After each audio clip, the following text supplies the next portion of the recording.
진리가 예수 안에 있는 것 같이 너희가 참으로 그에게서 듣고 또한 그 안에서 가르침을 받았을진데 너희는 유혹의 욕심을 따라 썩어져가는 구습을 따르는 옛사람을 벗어버리고 오직 너희의 심령이 새롭게 되어 하나님을 따라 의와 진리의 거룩함으로 지으심을 받은 새 사람을 입으라. 주님의 이름으로 환영합니다. 오늘도 하나님이 예배하신 은혜가 여러분의 마음과 또 우리에게 허락하신 예배 가운데 충만하기를 기도합니다. 사랑하는 성도 여러분, 가을의 바람이 불어옵니다. 낙엽이 낡아 그 힘을 잃고 그 바람에 우수수 떨어집니다. 슬픔입니까? 아닙니다. 낙엽에 떨어짐은 당연한 자연의 이치이고 떨어져야 그곳에 다시 새 잎이 돋아나게 될 것이니 낙엽에 떨어짐은 절망이 아니라 사실은 소망을 바라보는 은혜의 과정일 것입니다. 우리의 신앙도 때로는 세상의 바람 앞에 흔들릴 때가 있습니다. 그러나 너무 괴로워하지 마세요. 두려워하지 마세요. 우리 주님이 여전히 우리와 함께 하십니다. 오히려 떨어뜨려야 할 건 떨어뜨려야 합니다. 신앙의 전통이라는 이름으로 내게 익숙한 신앙의 방식으로 살아왔던 우리의 헛된 것들을 털어낼 기회이기도 합니다. 털어내야 그곳에 새싹이 돋아나게 될 것입니다. 그러므로 주님은 우리를 부르십니다. 진리가 예수 안에 있으니 거짓을 버리라고, 헛된 것을 버리라고. 봄이 찾아왔는데 여전히 그 나무에 가을 잎사귀가 위태롭게 걸려 있다면 그게 더 큰일 아닙니까? 근데 그거 지켜야 되겠습니까? 그거 떨어뜨려야 돼요. 그거 버려야 돼요. 그거 여전히 우리 전통이라는 이름으로 내게 익숙한 방식으로 그거 여전히 갖고 있으면 뭐 나를 추억할 수 있고 뭐 나는 만족할 수 있겠지만 그러면 새로움은 없습니다. 새싹은 돋아나지 않습니다. 그런 나무는 죽어요. 새싹을 내지 않는 나무, 가을에 낙엽, 운치 있죠. 좋지요. 그런데 그게 그냥 마냥 달려있는 나무는 그게 사는 길이 아니에요. 죽는 길이에요. 그 나무는 점점점 썩어져 갈 것이고 그 낙엽은 거기 매달린 채 말라버릴 것이고 그렇게 죽어버릴 거예요. 그러면 남은 건 잘라서 없애는 것뿐이에요. 떨어져야 합니다. 털어내야 합니다. 진리가 아닌 건 버려야 합니다. 그래야 삽니다. 그곳에 새로운 하나님의 은혜가 우리 가운데 임하게 되기 때문입니다. 오늘 말씀은 우리 안에 남아있는 거짓된 나를 벗어버리고 예수 안에서 새롭게 되는 길을 보여주고 있습니다. 이 시간이 우리 모두에게 진리의 옷을 다시 입는 은혜의 시간 되게 하시기를 주님의 이름으로 축복합니다. 오늘 말씀은 진리가 예수 안에 있다는 정말 놀라운 선언을 합니다. 여러분, 진리가 어디에 있습니까? 여러분에게 진리는 무엇입니까? 여러분, 어떤 진리를 따라 지금 살고 있습니까? 성경은 우리에게 진리는 예수 안에 있다 그렇게 말씀하십니다. 그러니까 상식적으로만 생각해봐도 우리가 진리를 따라 살아가려면 어떻게 해야 돼요? 예수의 말씀을 따라 살아가야 되고 예수 안에 살아가야 돼요. 그런데 여러분이 세상 가운데 진리라고 믿고 살아가는 것은 어떠한 것입니까? 여러분의 일상과 일터 속에서 여러분은 무슨 옳음과 바름을 가지고 살아가고 있습니까? 그 여러분이 말씀하시는 옳음과 바름은 예수님 앞에 당당하게 내놓을 수 있는 것입니까? 그 여러분이 옳다고 행하는 그 모든 일들 하나님 앞에 내어놨을 때 하나님 앞에 결제받고 갈 수 있습니까? 주님과 소통하고 있습니까? 주님께 묻고 있습니까? 주님이 원하시는 것 하고 있습니까? 주님에게 결제받고 일하고 있습니까? 세상은 거짓이 진리인 것처럼 포장합니다. 사람들은 화려한 말과 감정에 현혹시킵니다. 혹은 성공의 전략 같은 걸 갖고 와서 이거 해야 살 수 있어 라고 마치도 그것이 진리인 것처럼 둔갑시켜서 우리로 착각하게 만들기도 합니다. 이것이 바로 죄성을 가진 인간의 생각입니다. 진리가 아닌 것을 진리처럼 포장해버리는 그냥. 왜냐하면 그렇게 하는 게 좋거든요. 그렇게 하고 싶거든요. 그래서 진리가 무엇인지를 찾으려 하기보단 내가 옳다고 여기는 것이 그냥 하나님이 진리로 받아주셨으면 좋겠다라는 것이 우리의 욕망이고 우리의 바람이기도 합니다. 이러한 죄성을 가지고 있는 우리 시대는 점점 발전합니다. AI라는 놀라운 기술이 이 시대에 찾아왔습니다. 문제는 뭡니까? 그 놀라운 기술이 누가 사용합니까? 진리가 아닌 것을 진리라고 말하기 좋아하는 인간에 의해 AI를 사용하면 이제는 AI가 기가 막히게 거짓말을 진리처럼 만들어줄 겁니다. 여러분 요즘에 유튜브를 틀거나 여러분 이렇게 영상을 보면 요즘 조금 이미지가 특별한 동영상들이 있지 않던가요? 이게 사람이 맞나? 근데 사람 같기도 하고. AI가 만들어낸 인물이 나와가지고 여러분 병원 갈 필요 없습니다. 여러분 뭐 이런 거 해봤더니 다 소용없습니다. 막 그러면서 막 나오잖아요. 결국에는 무슨 얘기예요? 약장수더라고요. 예나 지금이나 이거 한번 잡숴봐 그러면서 약 파는 사람은 어디에나 있어요. 그 사람 그거 팔고 사라지면 그만이에요. 그게 그냥 물인지 뭔지 소금물인지 설탕물인지 다 옛날에 그렇게 사기꾼들 만나며 살지 않았습니까? 그런데 인간이 어디 달라집니까? 그 죄성이 욕망이 사라집니까? 오히려 AI와 대단한 기술로 오히려 사기, 거짓을 진리로 둔갑시키는 일은 더 교묘해졌을 뿐입니다. 그러나 성경은 우리에게 분명하게 말씀합니다. 예수 그리스도께서 곧 길이요 진리요 생명이라고. 이 진리는 변하지 않습니다. 바라기는 이 진리를 따라 살아가는 저와 여러분들께 간절히 소망합니다. 세상에 휩싸이지 말고 세상의 방식대로 살지 말고 오름이라는 이름으로 대의를 위하여 어쩔 수 없이 하는 하얀 거짓말. 여러분 하얀 거짓말이란 말로 인간의 욕망을 정말 제대로 드러내는 방식 아닙니까? 거짓말도 선인 것처럼 둔갑시키는 이 놀라운 인간의 죄성이야말로 진짜 감탄스럽습니다. 그게 우리란 말입니다. 진리 안에 산다는 것. 그러므로 이것은 단순히 옳은 정보를 갖고 있다, 바른 길을 가고 있다, 그런 이야기가 아닙니다. 사실 우리가 진리에 대해서 오해하고 있기 때문에 진리를 따라 살아가지 못하는 것입니다. 여러분 우리에게 진리는 정보란 말입니다. 그러니까 내가 얼마나 많은 진리에 대한 정보를 가지고 있느냐에 따라 나는 지금 진리를 따라가고 있다라고 사람은 스스로 생각합니다. 그런데 성경은 우리에게 그렇게 얘기하지 않습니다. 아니 적어도 우리 예수 믿는 사람 아닙니까? 그럼 성경이 진리를 뭐라고 말씀하시는지 정도는 확인하고 진리를 따라가야 되죠. 성경이 뭐라고 그래요? 예수님이 진리라고 그러세요. 무엇을 따라 살아가고 있습니까? 여러분은 어떤 것으로 내가 옳은 일을 하고 있다라고 말하고 있습니까? 진리, 그리스도 안에 거하는 것이며 진리, 그 말씀을 따라 살아가는 것입니다. 그러므로 본문이 말씀하시는 진리는 예수 그리스도 안에 있는 것이며 그분을 배운 자는 이제 어떻게 한다? 옛사람을 벗어버린다. 이전에 내가 하던 방식, 내가 세상에서 살아오던 나만의 특기, 그걸 어떻게 하라고요? 벗어버리래요. 그리고 새 사람을 입으라 말씀합니다. 자, 그렇다면 옛사람을 벗는다는 것, 이거 뭐 어떻게 해야 하는 것일까요? 오늘 본문 말씀 22절은 너희는 유혹의 욕심을 따라 썩어져가는 구습을 따르는 옛사람을 벗어버리고 그렇게 말씀합니다. 바울이 뭐라 그래요? 벗어버리래요. 집어치래요.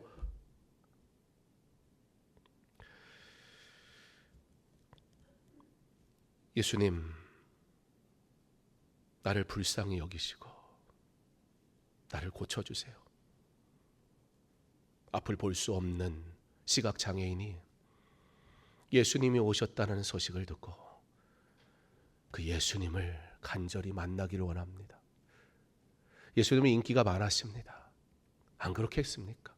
예수님에 대한 소문, 예수님을 만나면 그가 치유하신다라는 그 소문만으로도 사람들이 몰려들었습니다. 오늘 예수님을 만나지 못하면 언제 또 예수님을 만날지 알 수가 없습니다. 앞을 볼 수 없는 그는 누가 예수님께로 자기를 데려가 주지 않는다면 자기는 오늘 이 어쩌면 유일한 기회를 놓쳐버릴지도 모릅니다. 그는 예수님께 나아갑니다. 그가 걸치고 있었던 거추사랑스러웠던 겉옷을 집어 던집니다. 그런데 여러분, 여기서 벗어버린다는 것은요, 어떤 의미냐면 생명을 걸었다, 그 뜻이었습니다. 여러분, 나면서부터 앞을 볼 수 없는 이 사람은 사실 그가 살아갈 수 있는 유일한 방법은 구걸하는 것이었습니다. 여러분, 예수님이 십자가에 달리셨을 때 사람들이 예수님의 겉옷과 속옷을 막 나눠 갔잖아요. 그런 풍습이 있었고, 사실 그만큼 이 옷이라는 것, 지금 시대는 남아 도는 게 옷이고 막 멀쩡한 옷도 다시 그냥 갖다 버리고 그러는 사는 세상 사니까 우리에게 감이 안 오지만 그때는 겉옷 하나라는 건 굉장히 중요했습니다.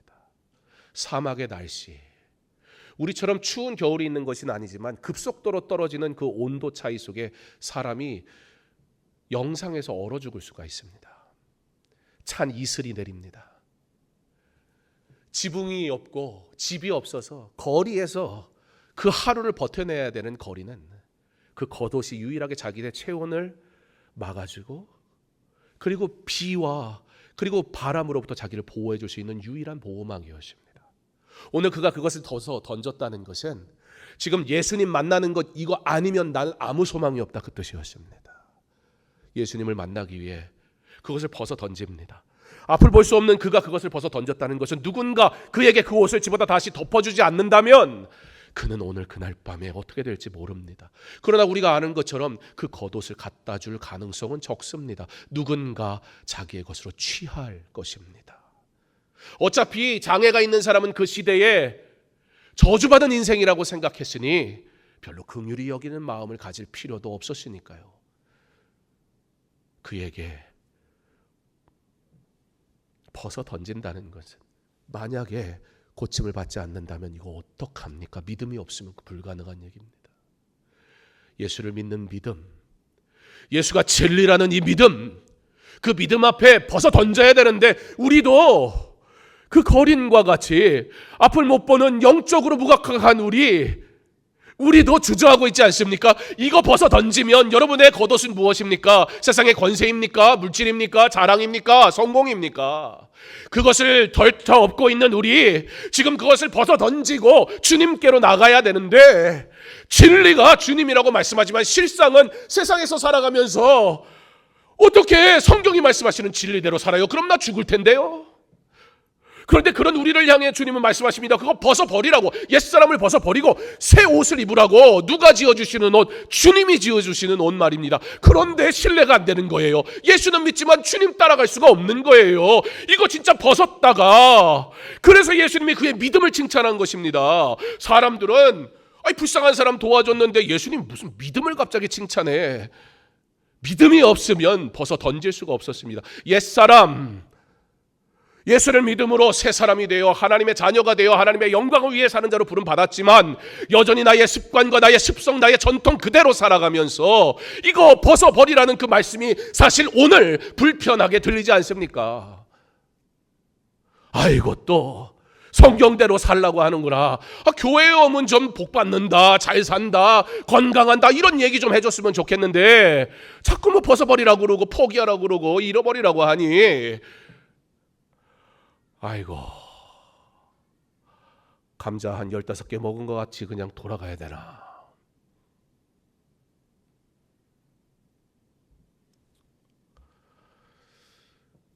벗어버리라. 벗어 던지지 않으면 달라지지 않습니다. 벗어버리지 않으면 수십 년의 신앙생활이 나로 거룩한 자 만들어주지 않습니다. 벗어버리지 않으면 나는 여전히 적당히 그렇게 예수 믿는 자가 될 뿐입니다. 벗어버리라 명령합니다. 단순히 결심해라 결단해라 그게 아니라 이제는 완전히 새 사람이 되어 그 길만 가라. 지속적으로 의지적으로 영적으로 이제는 결단하고 그 길 가야 된다라고 명령하고 있습니다. 옛사람은 유혹의 욕심을 따라 썩어져가는 존재입니다. 가을에 걸려있는 그 낙엽 운치 있지만 그 낙엽이 떨어지지 않고 계속 낙엽 있으면 그 계절을 좋아하는 사람은 행복할 것 같지만 이 계절이 지나고 땅이 얼었다가 봄에 녹으면서 씨앗이 심겨지고 생명이 자라야 되는데 계속 가을이에요. 강서중앙교회 50년 이후가 계속 가을이었으면 좋겠습니까? 그냥 내가 편한 내 전통대로 내 익숙한 대로 새싹이 돋아나야 되는데 앞으로 50년 가을에 운치 있는 그런 교회가 되었으면 좋겠습니까? 그거 오래 가지 않습니다. 거기 달려있는 그 잎사귀가 생명이 공급이 안 되니까 생명이 공급되니까 그게 떨어지는 거거든요. 근데 생명이 공급 안 되니까 거기에서 그대로 말라 비틀어지는 거예요. 그리고 나중에 딱 맞으면 바스삭 하고 그냥 사라져 버려요. 예, 나무 잘라서 버려야죠. 인생은 하나님이 없이 스스로 옳다고 여기며 살아갑니다. 그렇게 진리로부터 멀어집니다. 진리 사실 그렇게 중요하지 않습니다. 내가 원하는 종교 생활이 더 필요할 따름입니다. 진리로부터 멀어진 상태, 성경은 이것을 전적 부패라고 우리에게 말씀해 줍니다. 전적 부패 무슨 뜻입니까? 우리는 스스로 선을 행할 능력이 없다. 오직 하나님의 은혜로만 구원을 받을 뿐이다. 나무의 어떠한 노력도 아닙니다. 그러나 때가 되어 그 옛 구습, 그 낙엽이 떨어져야 그 다음에 그 나무가 뭘 했습니까?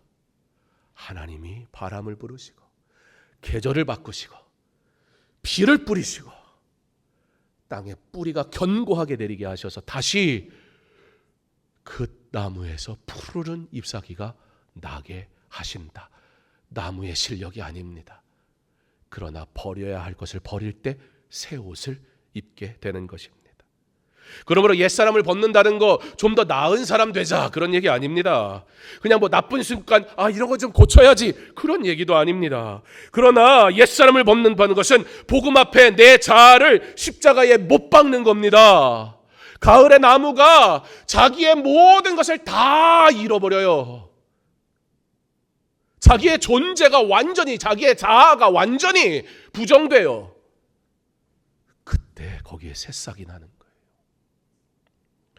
타락한 인간의 문제는 진리를 들으면서 알면서 여전히 이 거짓된 자아를 버리지 못한다는 거예요. 벗어버려야 되는데 여전히 옛사람의 옷을 입고 새사람 만드셨는데 옛사람 옷 입고 살아가는 거예요. 그러니까 충돌하는 거예요. 그러니까 말씀이 불편한 거예요. 그러니까 신앙생활이 변화가 없는 거예요. 왜요? 구원은 받았는데 삶은 구원과 상관이 없거든요. 사실 내가 제일 괴로워요. 너무 힘들어요. 차라리 예수를 안 믿었다면 이런 죄책의 흑함은 없었을 텐데 오늘도 나는 옛사람의 모습을 그대로 행동하며 새 사람이라는 존재가 되어져 버려서 은혜로 된 것이니까 내가 너무 잘 알아요. 내가 어떤 존재인지, 얼마나 하나님 앞에 죄인 된 자인지. 그래서 우리의 의나 우리의 열심이나 우리의 실력이나 우리의 노력으로 구원을 허락하시지 않은 거예요. 하나님이 일방적으로 은혜의 해결책을 주신 겁니다. 바로 그리스도께서 십자가에서 우리의 옛사람을 대신 죽이심으로. 그런데 그 죽이심이 누구의 죽으심으로 되었습니까? 그리스도의 십자가의 죽음으로 새 생명을 우리에게 주셨습니다. 너는 이제 새로운 피조물이라 라고 그냥 말씀하시는 거예요. 사랑하는 성도 여러분, 우리가 교회 안에서 가정 안에서 세상 속에서 먼저 버려야 할 것은 거짓된 자아입니다. 그 모습 그대로 가지고 와서 하나님 앞에 예배 드린다면 어떤 말씀이 은혜가 되겠으며 말씀을 들은 듯 어떻게 삶이 변화가 나타나겠습니까? 여전히 옛사람의 입은 옷을 가지고 또 세상에서 살 뿐인데요. 그냥 그렇게 구원은 받았는데 구원받은 자의 삶은 없어 또 한 주간의 삶은 괴롭고 그리고 주께 돌아와 주여 이 죄인이 죄를 졌습니다라는 이야기의 반복만 하게 될 뿐입니다. 가장 버려야 할 자아, 하나님과 사람 앞에 진실되지 못한 말, 꾸며낸 태도, 위선의 가면 다 모두 옛사람의 흔적입니다. 거짓은 관계를 무너뜨립니다. 옛사람의 모습을 가지고 주의 일을 하면 반드시 어떤 일을 성취할 수는 있어요. 막 하면 되니까요. 일이라는 건. 근데 사실은 그 이유를 봐야 돼요. 그 일을 했더니 관계가 다 깨져 버려요. 그런 사람이 있고 그 일을 했더니 관계가 회복되는 사람이 있어요. 어떤 일을 하시겠습니까? 일을 잘하면 되는 것이 아닙니다. 여기는 하나님의 일을 하는 곳이지. 관계를 깨어뜨리면서 하는 일은 하나님의 일이 아닙니다. 반드시 주의 일은 그 일을 행하면 관계가 회복되게 돼 있습니다. 가장 버려야 할 거듭된 자아, 어쩌면 교회에서 포장된 나의 모습일지도 모릅니다. 세상과 교회에서의 나의 모습이 동일하지 않은 그것이 오히려 잠시는 괜찮은 신앙인 것처럼 보이지만 현실을 보게 될 때 큰 상처가 됩니다. 그래서 부모의 이중적인 신앙의 모습에 자녀들의 신앙의 정체성에 혼돈을 갖게 되는 거예요. 목회자 자녀들이 상처를 많이 받아요. 아빠가 교회에서는 세상 천사야. 다 용서해줘. 근데 집에서 나는 용서를 안 해. 와, 교회에서 누가 하는 행동을 봤는데 아빠가 그거를 참아. 내가 집에서 저랬다가 지금 불호령이 떨어지고 지금 막 난리가 났을 때 우리 아빠 봤나? 나 주워왔나? 하나님 앞에 찬양을 하고 기도하는 그 입술이 가정으로 돌아가 자녀에게 축복을 하는 입술이 아니라 옛 모습 그대로 거짓된 자아가 그대로 드러난다면 여러분의 자녀가 혼돈스러운 거예요. 내가 예수 믿어야 되나 말아야 되나. 먼저 부름받아 섬김의 자리에 있는 이들이 옛사람의 흔적을 가지고 주의 일을 하면 연약한 성도들의 믿음이 흔들리게 된단 말입니다. 교회에 와서 너무 다른 나의 일상의 삶의 모습이 세상에서 나하고 교제하며 살아가는 사람에겐 교제까지는 어떻게 하겠지만 그런 내가 복음을 전하면 그 사람은 거절합니다. 주님은 오늘 우리에게 말씀하십니다. 너희가 참으로 그에게서 듣고 또한 그 안에서 가르침을 받았을진데 바로 지금 옛사람의 옷을 벗어야 할 때입니다. 문제는 우리가 의지적으로 우리의 이기적인 이 모습을 바꿀 능력이 없다는 것입니다. 그러므로 성경은 말씀합니다. 오직 너희의 심령이 새롭게 되어. 오직 너희의 심령이 새롭게 되어. 우리가 심령이 새롭게 되도록 노력하라 그 말씀인가요? 그렇지 않습니다. 여기서 심령이란 단순한 감정을 얘기하는 게 아닙니다. 그러나 사고의 중심, 가치관, 의지의 방향, 모든 것이 포함된 내면의 중심을 완전히 바꿔야 된다 그 소리예요. 그러므로 오직 너희의 심령이 새롭게 되어 라는 이 말씀은 이 본문의 동사는 수동태로 쓰여져 있어요. 성령께서 우리를 새롭게 하시면 그렇게 살아갈 수 있다라고 우리의 의지나 우리의 노력으로 얻어지는 것이 아니라는 걸 명확하게 말씀하고 있어요. 그러니까 예수를 내 실력으로 믿지 마세요. 예수를 내 열심으로 믿지 마세요. 아무런 변화가 안 일어나요. 오히려 내 자랑만 남을 거예요. 내가 이렇게 섬겼는데, 내가 이렇게 오랫동안 예수 믿었는데 그거밖에 안 남아요. 그러나 나는 스스로 새 사람이 될 수 없습니다.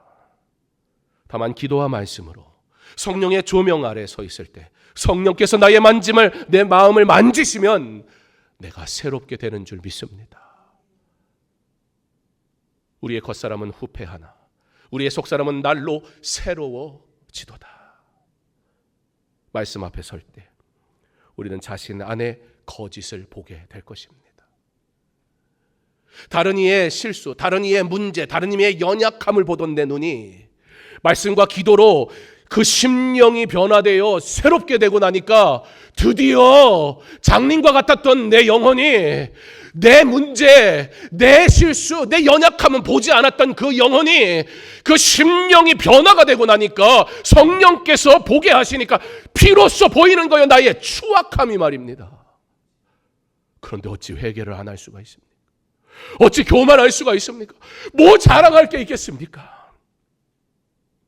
우리의 겉사람은 후패하나 우리의 속사람은 날로 새로워지도다. 내 심령이 변화되니까, 내 안에 거짓을 보게 되니까 그때 여러분 성령께서 그때 역사하시는 거예요.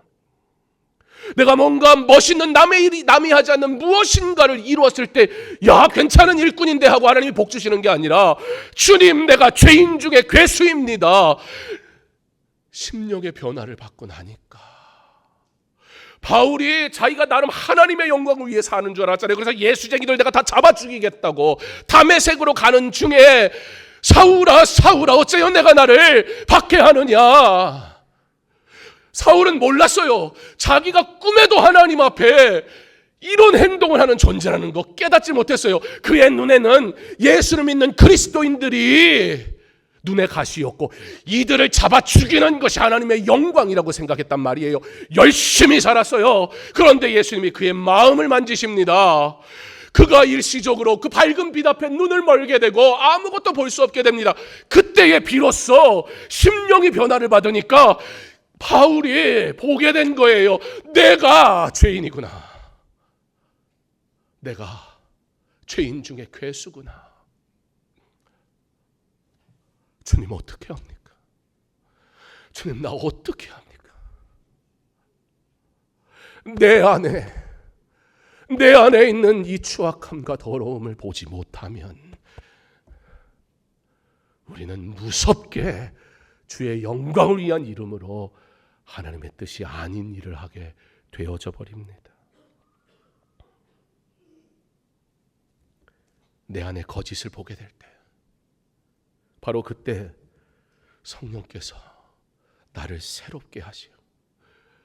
새롭게 된 나, 언어가 바뀌고 관계를 회복시키는 자가 되고 나의 일터와 가정을 변화시키는 자가 되는 겁니다. 하나님을 따라 의와 진리의 거룩함으로 지으심을 받은 새 사람을 입으라. 이제 바울은 적극적인 명령을 합니다. 단순히 벗는 것으로 끝내지 말고 새 사람을 입으라. 이 새 사람은 우리가 만들어내는 것이 아닙니다. 주님이 지어주시는 옷, 그것을 입으라는 겁니다. 본문은 분명히 말씀합니다. 하나님을 따라 의와 진리의 거룩함으로 지으심을 받은 새 사람이라고 말입니다. 그리스도 안에서 새로운 피조물이라. 새롭게 우리를 만지십니다.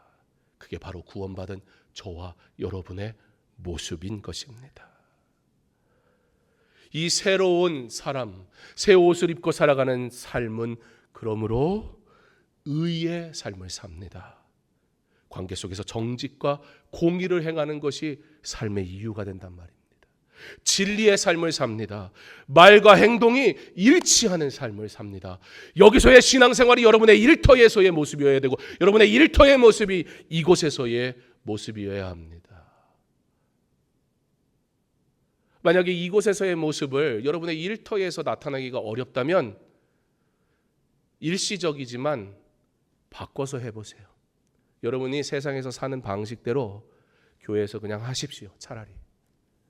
차라리 그게 좀 솔직합니다. 왜 자꾸 가면을 씁니까? 차라리 솔직하기라도 해야 될 거 아니에요. 그래야 나의 악함을 보게 되죠. 그런데 여기에서 말씀하시는 그리스도인으로 살아가야 되는 모습을 세상에서는 살아가는 건 불편하고 부담스럽고 세상에서 살아가는 방식으로 교회에서 했다간 이야 오해받기 딱 좋아요. 아이고 이런 사람이었어. 그럴까봐 그게 두려워서 가면을 써버린다면 여러분 우리 달라지지 않습니다. 새 사람은 하나님의 성품을 닮은 사람입니다. 진리의 하나님을 닮아가는 사람은 말과 행동이 일치합니다. 하나님 앞에서 진실되게 살아가게 됩니다. 사랑하는 성도 여러분, 시편 기자는 이렇게 고백합니다. 그의 진실함은 방패와 손방패가 되시나니. 이번 달 우리 암송 말씀이기도 합니다. 그의 진실함은 방패와 손방패가 되시나니 그의 진실함을 따라 살아가는 자의 삶을 하나님이 지키시고 도우시는 줄 믿으시기 바랍니다. 이 믿음이 없으니까 진리 안에 못 오는 거예요. 이 믿음 안에 거하지 않으니까 주저하는 거예요. 앞을 볼 수 없었던 그가 지금 예수님 아니면 안 된다라는 믿음 앞에 그 겉옷을 집어던지잖아요. 만약에 오늘 고침받지 못하면 누군가 그 겉옷을 다시 주워다 주지 않는다면 오늘 그는 죽을 거예요. 그러나 다른 데는 그러한 무모한 짓 안 해요. 그러나 예수님이 오셨으니까, 예수님이 나에게 찾아오셨으니까, 그 예수님이 모든 게 가능하니까 그는 말씀이시고 말씀이 계시니 그가 곧 하나님이시고 태초에 하나님이 계셨고 그가 천지를 창조하시는 전능자시니까 그러므로 그분 앞에 나는 벗어 던질 수 있는 거예요. 왜냐하면 그가 나를 새 옷을 입히실 것이니까. 세상이 거짓과 불의로 가득할 때 하나님의 진실하심은 우리의 방패가 되는 것을 믿으시기 바랍니다. 그의 진리 안에 거할 때 어떠한 유혹도 우리를 쓰러뜨리지 못합니다. 그러므로 오늘 우리는 다시 결단해야 합니다. 거짓을 버리고 진리 안에 거하라. 이 결단은 단순한 도덕적 다짐이 아니라 그리스도 안에 거하는 삶의 방향입니다. 이제 그 방향을 바꿔야 할 때입니다. 말씀을 정리합니다. 우리가 말씀을 들을 때 다음 세 가지를 기억하고 적용했으면 좋겠습니다. 대부분의 사람들은 설교를 듣습니다. 머리로 듣습니다. 그건 당연한 구조적인 방법입니다. 우리도 머리로 듣습니다. 귀로 듣습니다. 귀로 들어 머리가 이해한단 말입니다. head. 진리는 예수 그리스도 안에 있다. 이 말씀을 들을 수 있는 은혜가 있길 간절히 소망합니다. 문제는 들었다면 어떻게 해야 합니까? heart. 이 마음에 새겨야 합니다. 머리에만 채워놓고 가는 신앙생활, 그러니까 세상에서 진리를 따라 살 수가 없는 겁니다. 자, 진리가 내게 찾아왔다면 그 진리가 내 마음을 새롭게 해야 합니다. 그리스도의 진실하심이 내 안의 거짓과 두려움을 치유하실 때 여기서 아는 것으로 끝나는 것이라 내 마음 속에서의 회복이 일어날 때 주님이 일하시기 시작합니다. 세 번째로 hands. 머리로 들었고 마음으로 새롭게 되었다면 사실 여기까지는 그래도 합니다. 문제는 뭐예요? 은과 금은 내게 없지만 내가 있는 것을 내게 주네 곧 나사렛 예수 그리스도의 이름으로 일어나 걸어라. 은과 금은 내게 없다. 지식적으로 인생의 결핍을 고백합니다. 알고 있습니다. 들었어요. 그러나 그것으로는 치유가 되지 않습니다. 은과 금 내게 없지만 내게 있는 것, 그것이 무엇입니까? 곧 나사렛 예수 그리스도. 그분이 내 안에 계실 때 내 마음을 새롭게 하심으로 내게 이제는 변화되어 새 사람이 되어 살아가는 거예요. 예수님의 말씀을 지식적으로 들었을 때는 너도 예수와 한패지 그랬을 때 예수를 저주했던 베드로가 그러나 그 지식 말씀을 마음으로 받아 새롭게 되니까 이제는 내 안에 예수 그리스도가 계신데 내 안에 있는 것으로 너에게 주노라. 바로 마음이 새롭게 되고 변화되니까 어떻게 합니까? hands, 손을 내밀어, 오른손을 내밀어 일어나 걸으라. 오늘 집에 가셔서 다 하세요? 근데 안 돼요. 잘. 왠지 아세요? 일어나 걸어라. 안 일어나면 어떡할 건데? 그래서 옛사람을 또 안 벗는 거예요. 일어나 걸어나 하는 대신 내가 하는 방식대로 하면 그나마 칭찬이라도 받으니까. 그러니까 능력이 안 나타나는 거예요. 내 방식대로 하니까. hands. 내가 들은 것을 마음에 새겨 새롭게 되게 하셨으니 그러므로 행실이 있어야 돼요. 손을 내밀어 주의 기적이 나타나기를 소망하는 그의 손을 주께서 사용하시는 줄 믿습니다. 사랑하는 성도 여러분, 우리의 믿음이 세상의 거짓과 타협하지 않기를 바랍니다. 오늘 예배가 끝나고 또 다시 여러분의 일상이 여러분의 방식대로 살아내지는 그런 시간이 되지 않기를 소망합니다. 그러면 예수의 역사는 거기에 없습니다. 진리 되신 예수 그리스도 안에 깊이 뿌리 내릴 때 하나님께서 우리의 말과 삶을 통해 그분의 진실하심을 세상에 드러내실 것입니다. 오늘도 이 진리 안에서 새 사람으로 살아가는 진짜 그리스도가 내 안에 계셔. 그리스도의 이름으로 선언하는 나를 통해 하나님의 기적이 나타나는 능력 있는 주님의 사람, 복음을 위해 사용받는 하나님의 참된 일꾼, 주의 제자, 저와 여러분 될 수 있기를, 그런 복된 삶을 살아가시기를, 그 승리의 일들을 경험하고 다음 주에는 하나님 내가 이러한 은혜를 경험했습니다, 이러한 역사가 나를 통해 주의 이름으로 나타났습니다, 간증할 거리를 들고 올 수 있는 믿음의 사람 될 수 있기를 주님의 이름으로 축원합니다.